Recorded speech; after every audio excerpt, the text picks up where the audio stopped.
Les comparto que he estado practicando hacer diferentes platillos. Esto porque me gusta socializar. Me gusta invitar a gente a pasar un tiempo ameno, con risas, con acompañamiento, con buena comida. Es como mi lenguaje del amor. Y entonces llega mi hijo y me dice, papá, ¿por qué estás practicando tanto? Y le digo, porque no me sale. Y se ríe.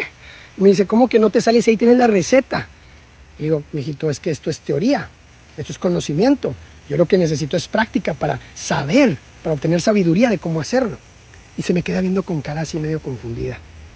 Y digo, mira, ¿ves ese tomate? Y me dice, sí. Bueno, mi conocimiento me dice que es una fruta. Me dice, ok, sí, claro. Y digo, pero mi sabiduría me dice que no la ponga en la ensalada de frutas. Y se ríe, pues claro que no, papá. Entonces lo que les estoy diciendo es que si estás haciendo cualquier cosa nueva, si estás practicando constantemente y las cosas no te salen, no te desmotives.